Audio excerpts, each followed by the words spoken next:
Tanto amó Dios al mundo que le entregó a su Hijo querido que era el amor. Vía Crucis del agradecimiento.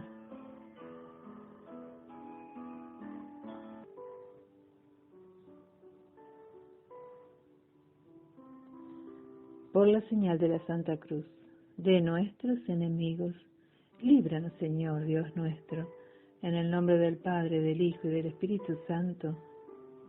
Amén. Comenzamos esta oración del Vía Crucis con una primera palabra, en los labios y en el corazón. Una palabra que expresa lo que sentimos al contemplar el sacrificio redentor de Cristo en la cruz. Gracias, gracias Señor, por amarnos tanto. Gracias por tu sangre derramada para lavar nuestros pecados. Gracias por morir y gracias por resucitar. Aunque diéramos 1000 veces la vida por ti, nunca sería suficiente para pagar la deuda de agradecimiento que tenemos contigo. Gracias, Señor.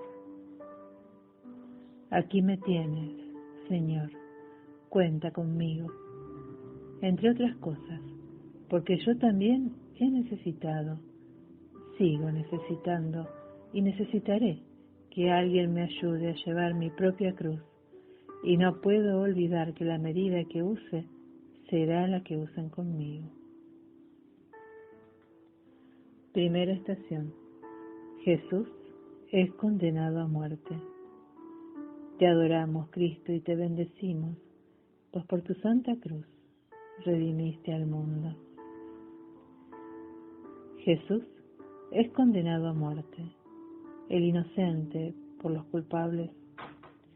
Quien merecía la condena a muerte éramos nosotros por nuestros pecados, pero Él, el Cordero inocente, se entregó por nosotros y, a cambio, recibió el castigo que merecíamos.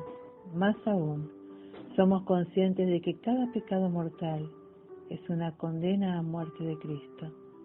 Es como si le enviáramos de nuevo al Gólgota. A pesar de todo, a pesar de que sabemos lo que esos pecados hacen sufrir al Señor, lo seguimos cometiendo. Pero también, a pesar de todo, a pesar de que Él sabe que nosotros sabemos lo que le hacemos sufrir cuando pecamos, sigue queriéndonos y sigue entregándose por nosotros. Oh, locura de amor tan infinita, que Él totalmente inocente se entregue por los culpables, sabiendo que estos son de corazón tan duro que no se convertirán ni ante ese espectáculo, y que sabiéndolo se siga entregando cada día para ver si al fin consigue el milagro de su arrepentimiento. Gracias, Señor.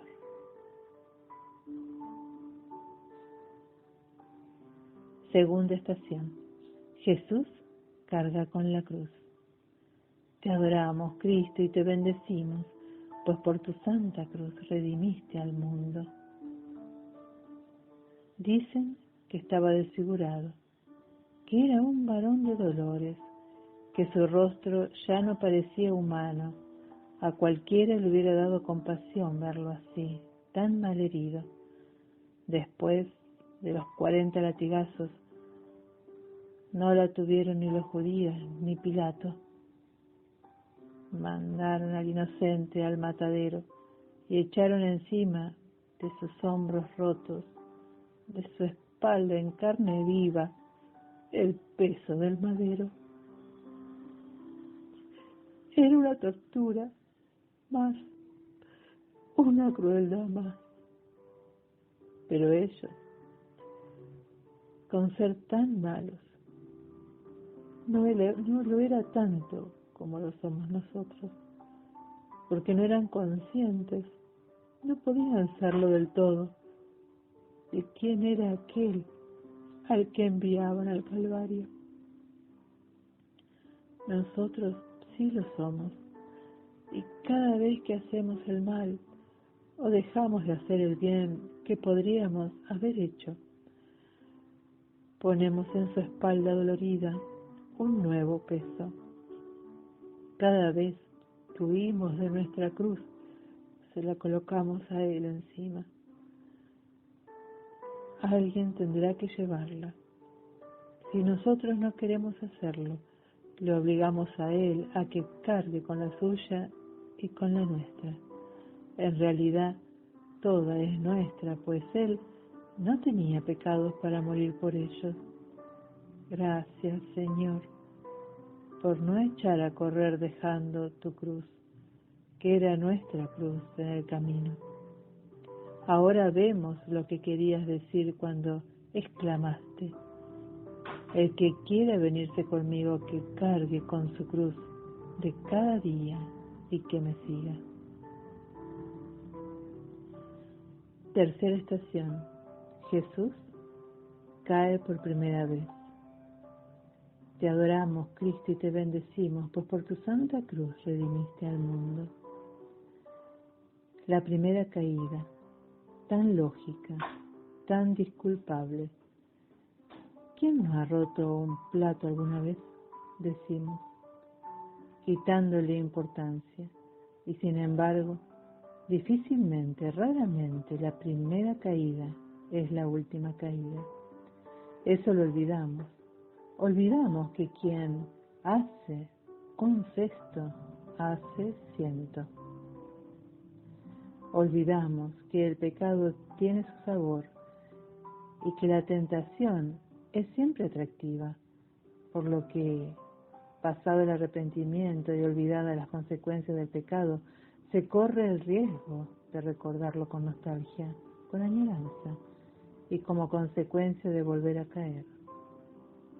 Por eso, lo mismo que el alcohólico, se le dice que el único vaso de vino que no ha de beber es el primero. A nosotros se nos debería enseñar que la primera caída es la que no hay que hacer. No hay que hacer el primer robo, ni decir la primera calumnia, ni cometer la primera infidelidad, ni herir a nadie la primera vez. Porque si no haces la primera, nunca harás la segunda. Y sin embargo, caemos, pecamos, robamos, matamos, mentimos. Por eso, en su Vía Crucis, Jesús cayó la primera vez, rodó por el suelo porque estaba cansado, porque no podía más, porque era ya un guiñapo humano, pero también porque quería darnos una lección. Si caes la primera vez, levántate enseguida, confiésate enseguida, no te quedes en el suelo lleno de vergüenza y diciéndote a ti mismo: ¿cómo ha sido posible? ¿Cómo he podido hacer esto? Precisamente yo, que me creía tan bueno, tan firme, tan seguro. Por eso, desde el suelo, dile enseguida a Cristo, que supo lo que era la primera caída: dame la mano, Señor, levántame, ten misericordia de mí. No te merezco, Señor, pero te necesito.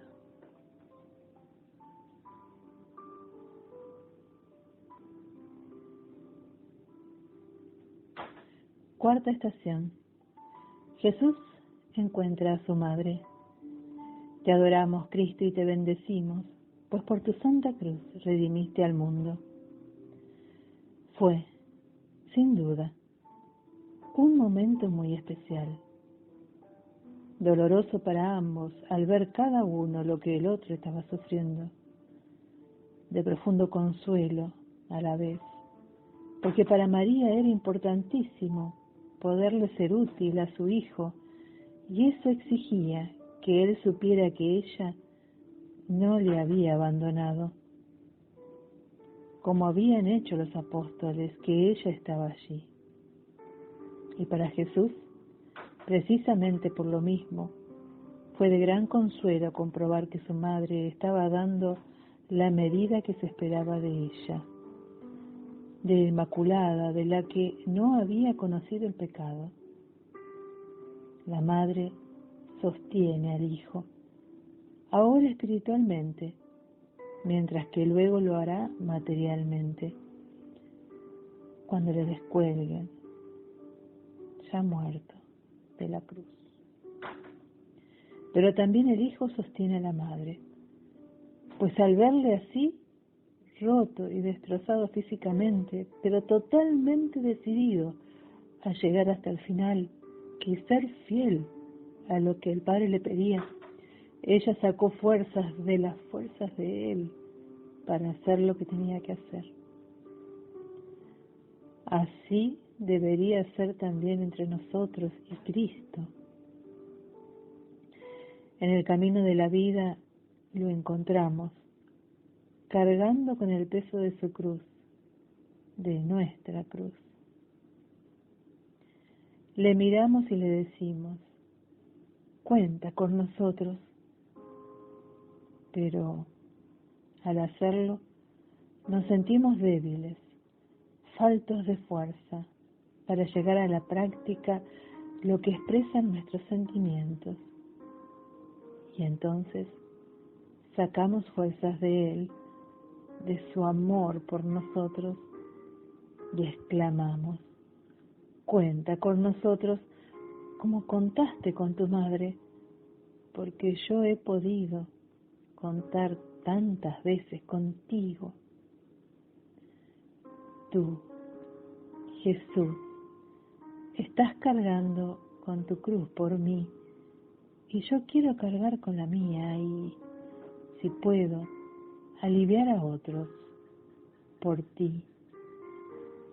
Por ti, Jesús, por agradecimiento a ti, como María.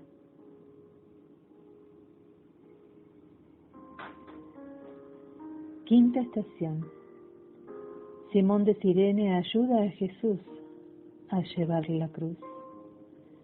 Te adoramos, Cristo, y te bendecimos, pues por tu santa cruz redimiste al mundo. Dicen que el rey de los francos, Clodoveo, cuando estaba siendo instruido para convertirse al catolicismo, al explicarle la crucifixión del Señor, exclamó,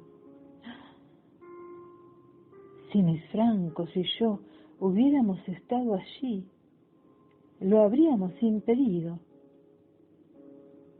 Seguramente nosotros, buenos católicos que rezamos el Vía Crucis llenos de piedad, hemos sentido lo mismo muchas veces.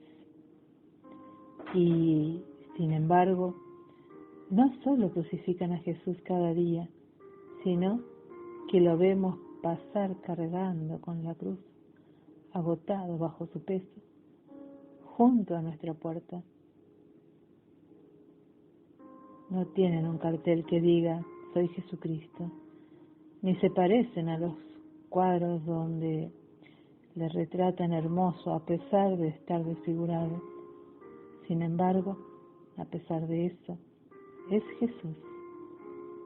Jesús, incluso cuando la cruz que lleva se la ha colgado Él mismo en sus espaldas, como consecuencia de sus pecados, porque cualquier hombre que sufre, por culpable y merecedor del sufrimiento que sea, lleva siempre de algún modo una huella de Cristo crucificado, de Cristo con la cruz a cuesta, de Cristo que no puede más y suplica ayuda.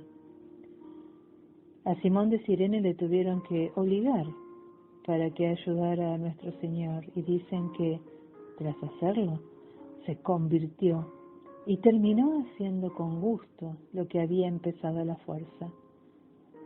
El Señor necesita cirineos que le ayuden voluntariamente, gustosamente,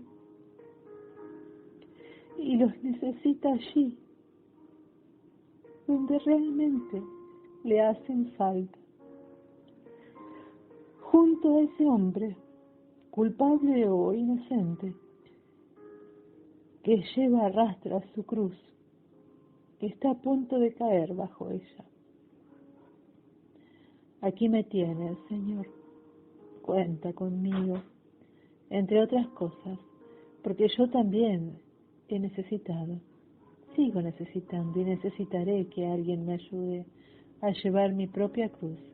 Y no puedo olvidar que la medida que use será la que usen conmigo.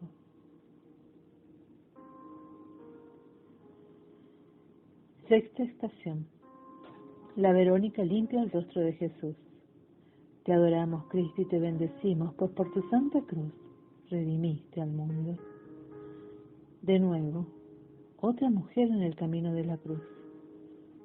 Una desconocida, quizás una pagana, alguien que no es de los nuestros, pero alguien que tiene un gran corazón y que no se limita a lamentarse o a protestar por lo que le están haciendo a un inocente, sin necesidad de que la obliguen, como tuvieron que hacer con el cirineo.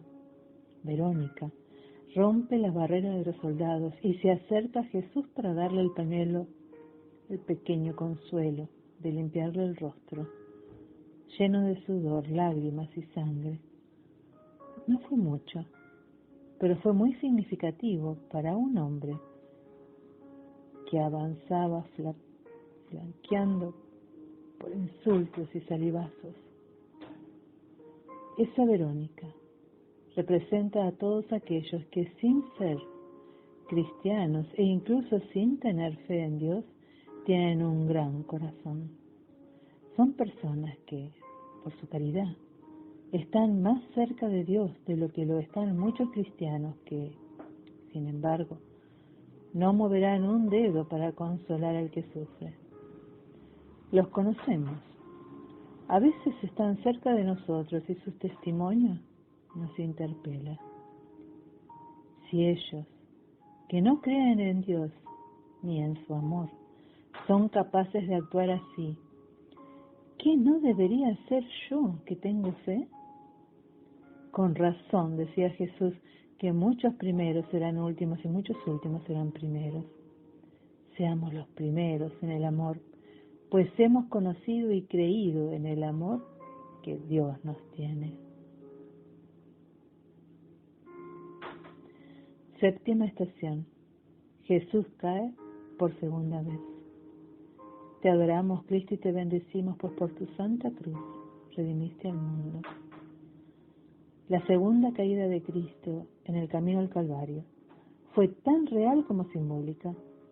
Si la primera nos invita a reflexionar en el primer pecado como puerta de entrada al segundo, al tercero, al mal hábito, al vicio, esta nos invita a reflexionar sobre los pecados colectivos, especialmente sobre la demagogia con que afrontamos el sufrimiento de los demás.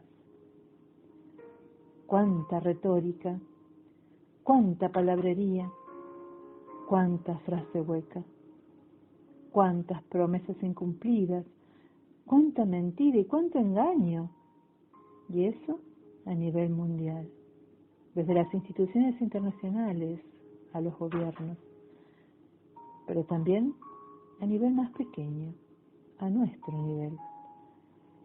Muchos se quedan tranquilos asumiendo una pose progresista. Llevan una vida de egoísmo, pero tienen la conciencia tranquila porque votan a un partido de progreso.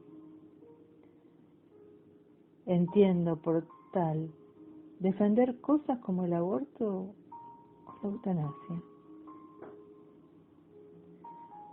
Otros, en el extremo opuesto, se sienten justificados porque van a misa, pero su vida no es coherente con la fe que profesan. Y el ejemplo que dan no solo le perjudica a él, sino también a la iglesia a la que pertenecen. Esta caída es, pues, la de aquellos que, de una forma o de otra, han perdido la conciencia de pecado. Ya no son conscientes de que están obrando mal y por eso no piden perdón, no intentan cambiar. Ayúdanos, Señor, enviándonos tu luz, que nos ayude a distinguir el bien del mal, que tu luz nos indique el camino y que tu misericordia nos levante.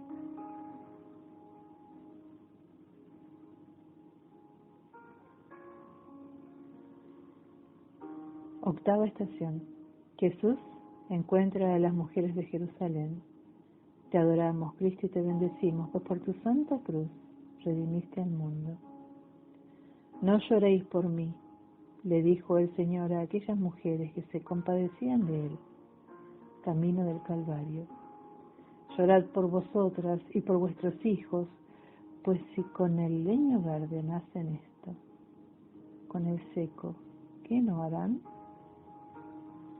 La palabra del Señor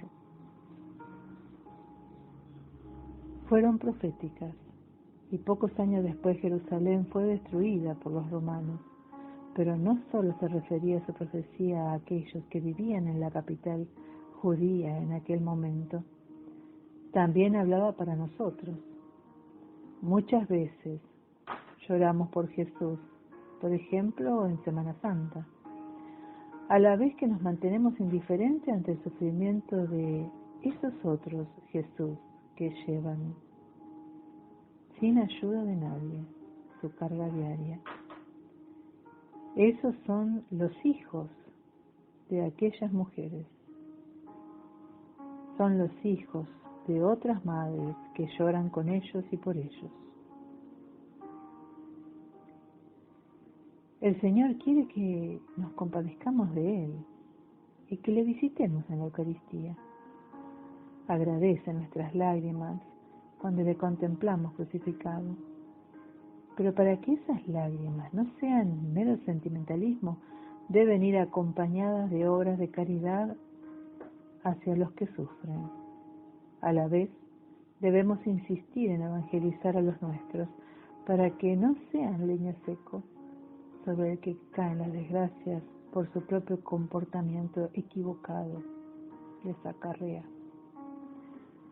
Señor, quiero acompañarte a ti y enjugar tus lágrimas, tanto en la Eucaristía como en el prójimo, y quiero ser instrumento tuyo para que los que están lejos de ti, los leños secos, te conozcan y vuelvan a tener vida.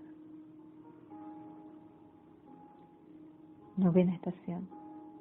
Jesús cae por tercera vez. Te adoramos, Cristo, y te bendecimos, pues por tu santa cruz redimiste al mundo. Al meditar sobre la tercera caída de Cristo podemos fijarnos en la que es probablemente la más grave de las caídas, la que tiene como sujetos a los miembros de la jerarquía de la Iglesia. El cardenal Ratzinger, pocos meses antes de ser elegido Papa, escribió un notable comentario a esta estación en la que se refería a eso. Cuánta suciedad, cuánta soberbia, cuánta hipocresía, decía entre otras cosas.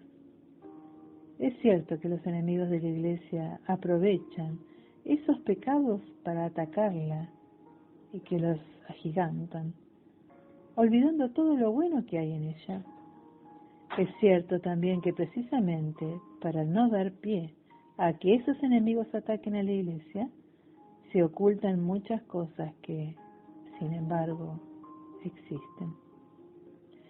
Por eso, al meditar sobre esa tercera caída de Cristo, la que parecía la última y definitiva, de la cual parecía que ya no podía levantarse, debemos pedir perdón por los pecados de la jerarquía de la Iglesia, y debemos pedir perdón todos, pues con frecuencia esos pecados se han producido por la soledad en que viven los sacerdotes, sin encontrar el afecto a que tienen derecho por parte de los laicos a los que sirven. Pero, a la vez, no hay que olvidar que Cristo se levantó también de esa tercera caída y que, por lo tanto, también esos pecados pueden perdonarse y la Iglesia podrá seguir mostrando su rostro limpio y luminoso en el que brille la santidad como la luz que ilumina a un mundo sumergido en las tinieblas.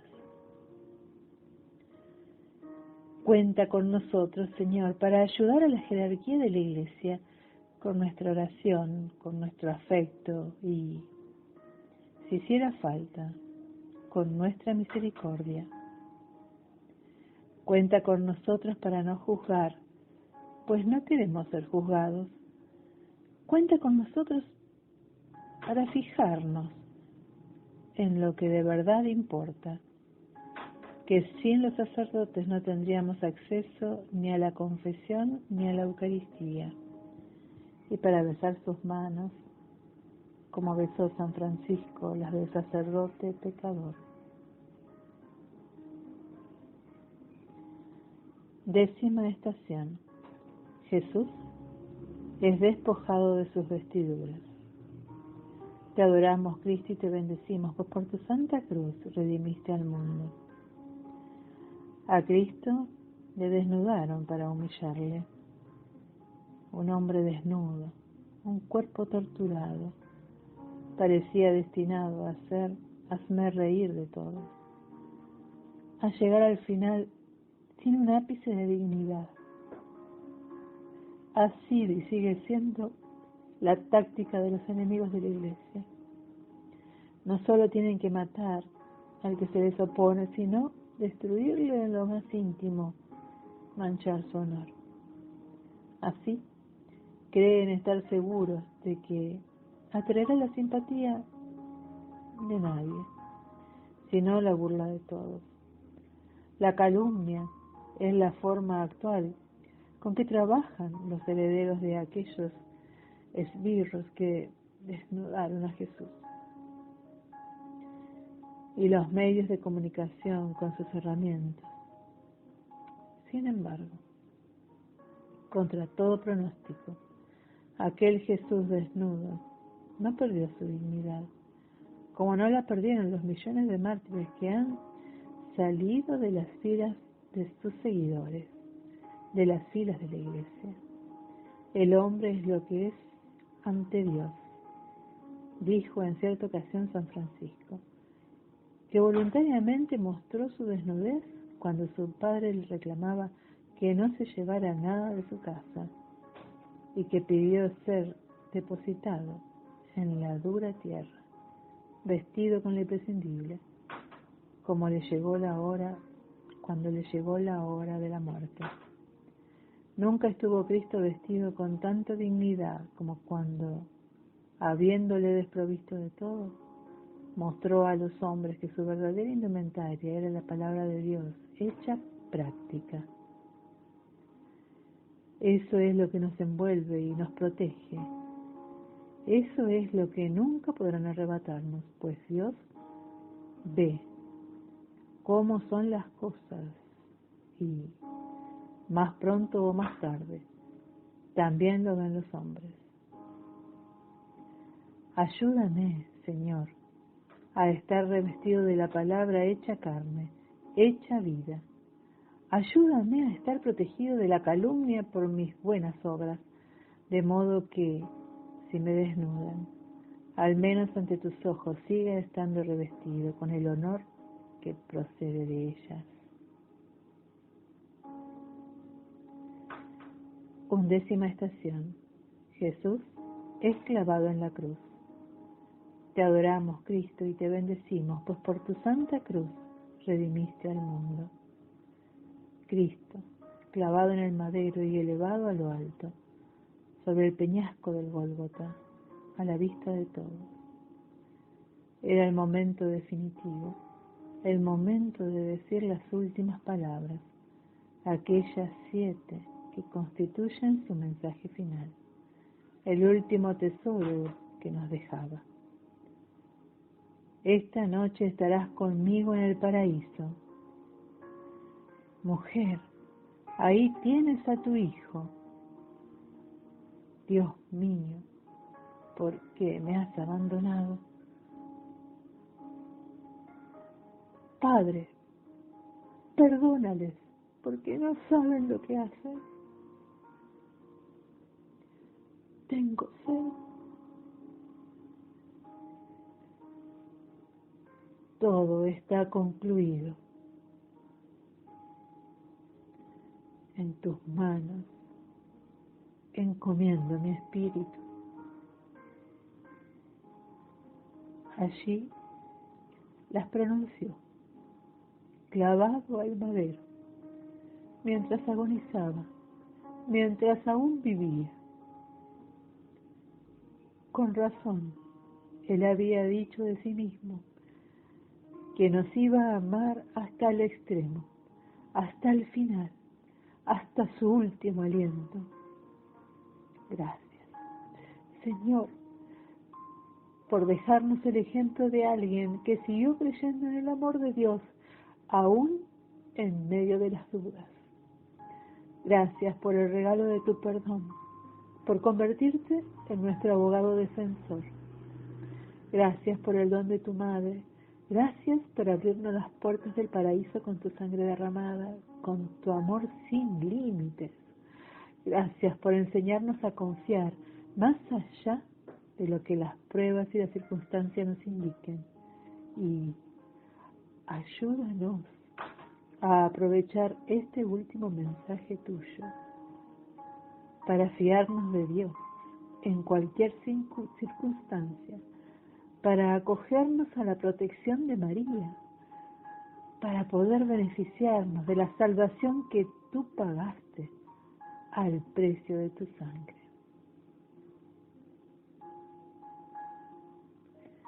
Duodécima estación. Jesús muere en la cruz. Te adoramos, Cristo, y te bendecimos, pues por tu santa cruz redimiste al mundo. Morir, solo es morir. Morir se acaba. Morir es una hoguera fugitiva. Es cruzar una puerta a la deriva y encontrar lo que tanto se buscaba. Siempre pienso en este verso de Martín Descalzo cuando medito sobre la muerte. También fue así para Cristo. Había llegado al final y lo había hecho todo bien. Había llegado a la meta y había vencido, porque no había dejado que el odio a sus enemigos dominara su corazón, ni que la desconfianza hacia un Padre todopoderoso que inexplicablemente le dejaba morir de esa manera se enseñoreara de su alma. Había cumplido su misión. Todo estaba efectivamente terminado. Ahora solo faltaba ya cerrar los ojos y abandonarse en los brazos del Padre. Por fin, dijo Santa Teresa cuando le llegó la hora, en lógica coherencia con aquello que años atrás había escrito. Me muero porque no muero. Cristo también dijo su por fin y cruzó el umbral de la esperanza, llevándonos a todos con él. Llegó a la casa del Padre con una hilera inmensa de hermanos que habían rescatado con su sangre, con todos los que cruzan su propia puerta, envueltos y protegidos por su gracia. Morir no es el final, es un paso más en la vida, es encontrarse como lo hizo Cristo, con el que tanto se buscaba, con el Dios al que se ha armado durante toda la existencia, con aquel que ha alimentado el propio cuerpo con la Eucaristía, con el Señor que nos ha consolado millones de veces. Por eso, morir no es el final, es simplemente la ocasión para decir, por fin estoy en casa. Sí, por fin descanso en tus brazos, Padre mío, para siempre. 13ª estación. Jesús es descolgado de la cruz. Te adoramos, Cristo, y te bendecimos, pues por tu santa cruz redimiste al mundo. Son muchos los artistas, sobre todo pintores, que han dejado plasmado ese momento en obras llenas de realismo y de belleza. Allí está la Magdalena, retorciéndose las manos de dolor, y el amigo fiel, Juan Cebedeo, que fue el único apóstol que estuvo junto a la cruz. Pero sobre todo, allí está de nuevo María. Su rostro dolorido, como no podía ser de otra manera, refleja también serenidad, fortaleza, fe, esperanza. Algunos pintores, con gran acierto, la han visto sentada sosteniendo el cuerpo muerto de un divino hijo en su regazo, tal y como 33 años antes lo sostuviera cuando nació en Belén.